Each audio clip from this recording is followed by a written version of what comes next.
Hi friends, welcome to எஸ்மா சமையல். இன்றைக்கி நம்ம வீடியோவில் பார்க்க போகிற ரெசிபி என்னன்னா அம்மாவோட ஸ்பெஷல் பருப்பு சாம்பார். அம்மாப்பட்ட ஸ்பெஷல் பருப்பு சாம்பார் தான். அதை எப்படி செய்யலான்னு பார்க்கலாம். அதுக்கு முன்னாடி இது வரைக்கும் நீங்கள் நம்ம சேனலை சப்ஸ்கிரைப் பண்ணலைன்னா சப்ஸ்கிரைப் பண்ணிவிட்டு பக்கத்தில் இருக்க பெல் ஐக்கானை கிளிக் பண்ணி ஆல் கொடுத்துடுங்க. அப்போ தான் நாங்கள் போடுற வீடியோஸ் எல்லாமே உங்களுக்கு உடனுக்குடனே நோட்டிஃபிகேஷனாக வரும். வாங்க வீடியோக்குள்ளே போகலாம். 150 கிராம் பருப்பு எடுத்து நல்லா அலசிட்டு எடுத்து வச்சுக்கலாம். 2 கத்திரிக்காய், 2 தக்காளி, ஒரு 15 சின்ன வெங்காயத்தை கட் பண்ணி எடுத்துக்கலாம். ஒரு சின்ன எலுமிச்சப்பழம் அளவுக்கு புளி எடுத்துக்கலாம். குக்கரை அடுப்பில் வச்சு தண்ணி காஞ்சதும் பருப்பை சேர்த்துக்கலாம். இன்றைக்கி நாங்கள் 3 பேர்த்துக்கு மட்டும் செய்கிறதுனால துவரம் பருப்பு மட்டும் சேர்த்துருக்கோம். கூடவே ஒரு 10 பல் பூண்டு எடுத்து சேர்த்துக்கலாம். 1/4 டீஸ்பூன் மஞ்சள்தூள் சேர்த்துக்கலாம்.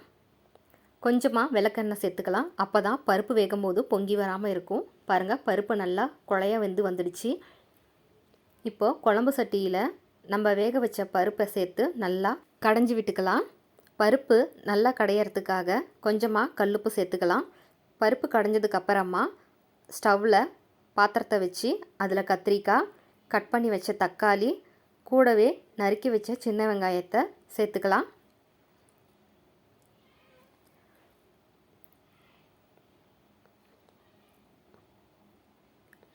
இப்போது ஸ்டவ்வை ஆன் பண்ணிடுங்க.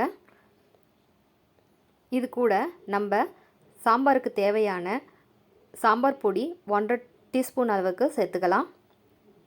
நீங்கள் சாம்பார் பொடியை இப்படி டைரெக்டாக நீங்கள் குழம்புல சேர்த்துறதுக்கு பதிலாக பாதி அளவுக்கு சாம்பாரில் இந்த ஸ்டேஜிலேயும் பாதி அளவுக்கு எண்ணெய் தாளிக்கும் போதும் சேர்த்துனீங்கன்னா சாம்பார் சூப்பராக இருக்கும்.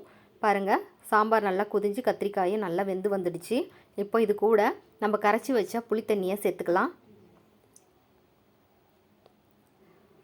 புளித்தண்ணி சேர்த்துனதுக்கு அப்புறமா உப்பு, புளி, காரம் 3ஐயும் செக் பண்ணி விட்டுக்கோங்க. இது கொஞ்சம் நேரம் புளியோட பச்சை வாசம் போகிற வரைக்கும் கொதிஞ்சு வரட்டும். புளியோட பச்சை வாசம் போனதுக்கப்புறமா கட் பண்ணி வச்ச கொத்தமல்லி தலைகளை இதில் சேர்த்துக்கலாம். இப்போது கடாயில் எண்ணெய் ஊற்றி கலந்த கடுகு சேர்த்தாச்சு. கடுகு நல்லா பொரிஞ்சு வந்துட்டுருக்கு. கூடவே 1/4 டீஸ்பூன் அளவுக்கு சீரகம் சேர்த்துக்கலாம். பருப்பு சாம்பாருக்கு சீரகம் சேர்த்து தாளிக்கும் போது வாசம் சும்மா கும்முன்னு இருக்குங்க. அதுக்காக தான் சீரகம் சேர்த்துக்கிறது. சீரகம் சேர்த்தும்போது அடுப்பை சிம்மில் வச்சுக்கோங்க, இல்லைன்னா டக்குன்னு தீய ஆரம்பிச்சிடும். இப்போது சீரகம் நல்லா பொரிஞ்சு வந்துடுச்சு. இது கூட நம்ம எடுத்து வச்ச கருவேப்பிலை கொத்து, கூடவே 2 வரமிளகாயும் சேர்த்துக்கலாம். இப்போ இது ரெண்டும் நல்லா பொரிஞ்சு வந்ததுக்கப்புறமா கொஞ்சமாக பெருங்காய பொடி சேர்த்துக்கலாம். பெருங்காய பொடி சேர்த்தும்போது அடுப்பை ஆஃப் பண்ணிக்கோங்க. ஏன்னா எண்ணெயோட ஹீட்டு ஜாஸ்தியாக இருந்ததுன்னா டக்குன்னு பெருங்காயத்தூள் கருக ஆரம்பிச்சிடும்.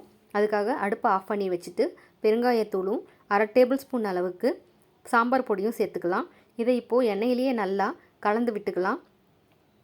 இப்படி கலக்கும்போது நீங்கள் வாசம் சூப்பராக வரதை ஃபீல் பண்ண முடியும். இப்போது ஒருவேளை உங்களுக்கு சாம்பார் பொடியோட பச்சை வாசம் இன்னும் கொஞ்சம் போகணும் அப்படின்னு நினச்சிங்கன்னா அடுப்பை கொஞ்சம் பற்ற வச்சு சிம்மில் வச்சு ஒரு 2 கலக்கி விட்டுக்கோங்க. இப்போது நம்ம தாளித்த பொருளை சாம்பாரில் சேர்த்துக்கலாம்.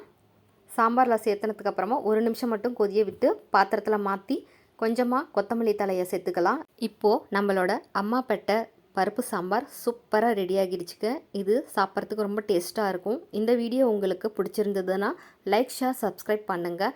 தேங்க்ஸ் ஃபார் வாட்சிங்.